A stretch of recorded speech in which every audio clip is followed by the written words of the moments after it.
খুলনা নগরের south central road থেকে তাজিয়া মিছিল বের করবে শিয়া সম্প্রদায়। দিবসটি উপলক্ষে সকাল থেকে শিয়া সম্প্রদায়ের মসজিদে চলছে ধর্মীয় আলোচনা। এ নিয়ে আরও জানাতে খুলনা থেকে যুক্ত হচ্ছেন তরিকুল ইসলাম।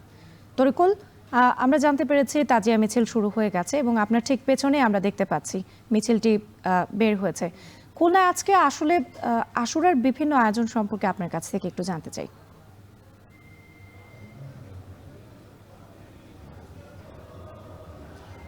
রাত্রি খুলনায় শিয়া সম্প্রদায়ের একটি বড় অংশ রয়েছে খুলনা নগরী এবং নগরীর খালিশপুর এবং খুলনা সদর এলাকায়। এই সাউথ সেন্ট্রাল রোডে শিয়া সম্প্রদায়ের যে মসজিদ রয়েছে সেখানে সকাল থেকে চলছে এখানে ধর্মীয় আলোচনা।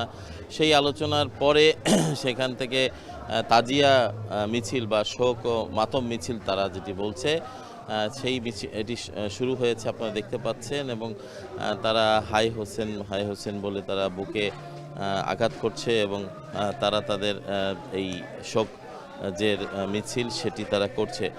মূলত আপনারা জানেন যে মহররম মাস একটি ইসলাম ধর্মে একটি উত্তম একটি মাস। হযরত মুহাম্মদ সাল্লাল্লাহু আলাইহি সাল্লামের দৌহিত্র হযরত ইমাম রাদিয়াল্লাহু তাআলা আনহু তিনি 1400 বছর আগে কারবালায় তিনি শহীদ হয়েছিলেন।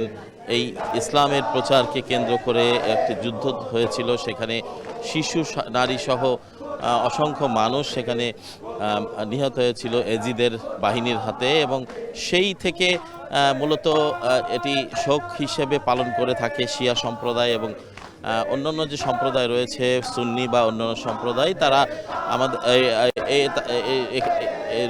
রোজা রাখা এবং এই দিবসটি গুরুত্বের সাথে পালন করা এবং এই দিবসটি উপলক্ষে দোয়ার আয়োজন করা বা আলোচনা করা এবং এই দিবসটির গুরুত্ব নিয়ে কথা বলা। এবং ইসলামের এই দিনটি অর্থাৎ 10ই মহররম, আজকে মহররম মাসের গুরুত্ব রমজান আরবি মাসের যে 12টি মাস রয়েছে তার মধ্যে 4টি মাস সবচেয়ে গুরুত্বপূর্ণ, তার মধ্যে মহররম মাস একটি।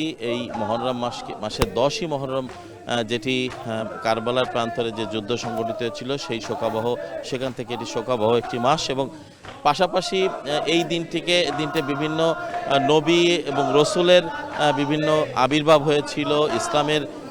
এখানে হযরত আদম আলাইহিস সালাম থেকে শুরু করে সেই সব বিষয়গুলো এই মাসে সেই সব কারণে এই মাসটি অত্যন্ত গুরুত্বপূর্ণ এবং এই মাসটিতে ইবাদত বন্দেগী করার উপর গুরুত্ব আরোপ করেছেন।